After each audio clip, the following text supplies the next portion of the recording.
Hey there, everybody, and welcome back to Vinyl Talk with Tavis, and I'm Tavis. Today is kind of a hard day for me.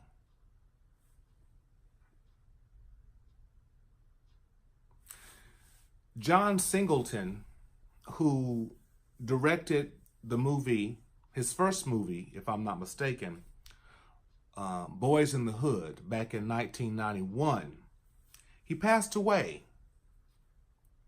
And in 1991, I can remember that I graduated high school in 1990, and I started junior college in 1991 or 19. Yeah, I was in my first year of junior college in 1991, and the music and the movies of that day with Spike Lee and John Singleton and all of those movies that brought the hood to the screen, that was a very significant time for me and my friends and many of you out there. So we had heard, or I had heard, I'm sure you had, in the past few days, he had had a stroke, and then we found out that he had passed away because of that stroke. And it's amazing how people are worth more after they die. That is just an amazing thing, but it's just the way it is. It's amazing how we don't appreciate people until they're dead. I'm going to just tell it like it is, you know. I just came home from work, and then I went to my record store in town here in Kansas City, Missouri. And I went to Mills Records, and I really wasn't looking for the Boyz in the Hood soundtrack. I was not looking for that. I wasn't even registering that they would have that. But I was just looking around, and I came across the Mary Jane Girls. You know, that song, In My House. I think this is produced by Rick James. Yeah, produced, written, and arranged by Rick James. I think this is just a great album from the 80s. 1985 to be exact. 1985. Can you see that? Right there. 1985. Now, when I was a boy, I thought these ladies were like, ooh, ooh. But now it's like, what? That's nothing compared to these days. Then I came upon this album, and I was at Mills Records in Kansas City, Missouri. Then I came across this, Nat Lee Cole Live. It's a double LP.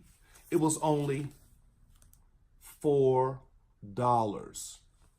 Great condition, excellent condition.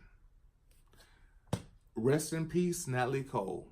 One of the premier female vocalists of our time. Her father was Nat King Cole, the fantastic, legendary, iconic jazz singer and pianist. And she just kept his legacy going.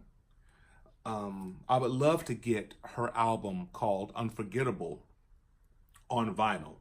I still have to get that. I still am looking for that. Great album. Here's the back. Of course, it's live. Then I saw this, the Jones Girls on Target. I must say that I love female and just female groups and female vocalists. I really do appreciate female vocalists. This is a 1983 album on Target. I'm going to share a story with you. I went to Russia for a couple of years, and I had a chance to tour with the music that I had written. I toured for a pretty good length of time, and when I had downtime, when I would be in my hotel and I would be preparing for my rehearsals, I would just kick back and listen to this. Great album. Now,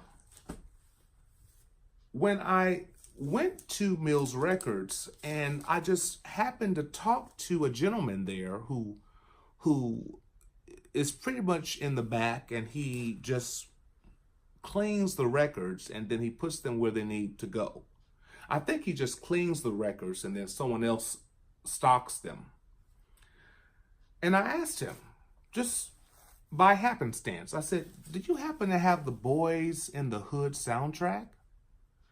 Actually, I was looking for Poetic Justice, featuring Tupac and Janet Jackson. I would love to get that soundtrack, but they didn't have that. He said, I think I have the Boyz in the Hood. He said, the price is high. So I said, just show me where it is and let me see what I can come up with. He found it. See how much it is? $40. This is the European issue from Warner Brothers on Quest Records. Quincy Jones, it was his label. And I had to get it.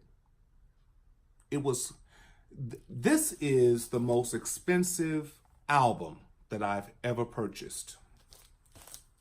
I've never spent $40 on a record. And here it is, everybody.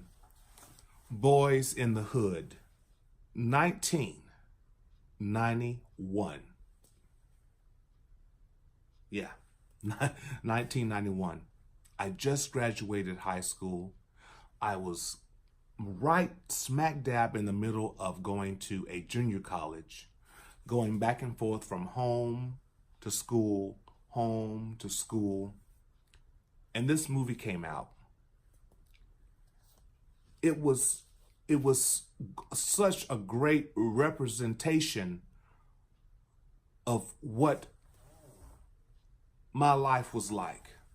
Now, I wasn't heavily involved in gangs, and I didn't live in a hood, so to speak, when I was growing up, but I could understand what this was all about. That movie meant so much to me and my friends. I'm going to say it again. This movie meant so much to me as an African American male. It meant so much to me. At the time, I was very religious, and I felt like the music was too satanic. It's amazing how things change. When I went to college, to a university, and I went away from my mom and my dad, and I was on my own, and I could make my own choices, then I began to realize the importance and how much I liked the music. I had no one to say, you can't listen to that music. That music is of the devil, blah, blah, blah. And all the people around me who would tell me these things, I was by myself, and I could make my own choices. And I began to love hip-hop music. The genesis of hip-hop. I mean, the music of today, I can't get with it. That's just the way it is. However, the music from the 90s and the 80s, all of that has come back and hit me right in the face. And the question that I ask myself is, do you love that music? Did you love that music at the time? And were you persuaded from other people who told you don't listen to that music? And you just kowtowed and said, "I won't listen to that music because it's of the devil." Child, I turn this up as high as I can. This is the bomb. Now, I've not listened to it yet. I wanted to come to you first, the vinyl community. Near mint. Near mint. And when I'm going to bed tonight, I'm going to play it. I don't care what my neighbors think. I'm going to play it loud. I'm black and I'm proud. Okay, sorry, I went there. Look how beautiful this is. Look. Wow. It's worth it. It's worth it, y'all. If you can find this to give or to pay homage to John Singleton and all of the artists on this particular record, they are Ice Cube, Tevin Campbell, Yo-Yo, Tony. Remember Tony? Money Love, Cam, High Five, 2 Live Crew, Too Short, Force One Network. At this time, I'm going to have a moment of silence. I want to take time to have a moment of silence for John Singleton, and I want to thank him for bringing the hood to the screen.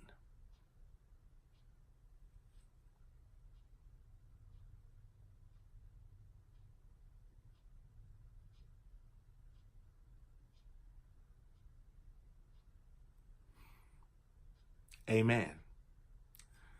Thank you, John Singleton, for doing what you did. At the age of 24, he directed this film. I've got to go back and watch this film. And Poetic Justice with Janet Jackson and Tupac. Don't forget your history, ladies and gentlemen, boys and girls. And I'm a teacher. I see kids walking around with Poetic Justice and Janet Jackson and Tupac on their shirts. And I'm like, do you know what that movie is about? No, I don't. I'm like, it's their parents. Their parents know. This is significant. This will go down in history. It's already in history. It's already there. So, to all of you, if you can get this album, go for it. Watch the movie again. Watch Poetic Justice again. Give John Singleton his props. It's worth it. I'm going to be back with more great videos. I have some more great ideas that I want to share with all of you. I've been watching all of my vinyl community people that I've subscribed to. And it's been so fun watching you share all of your record store day finds and all of the wonderful folks who have been sending me albums. And it's just been fun. And it's been a while since I've been on here. And if you look at my previous video, I had a chance to see Diana Ross in concert, who's my celebrity crush. I saw her for the first time. It was awesome. But I look forward to sharing some more finds with you regarding vinyl. And as I always say, with music, be inspired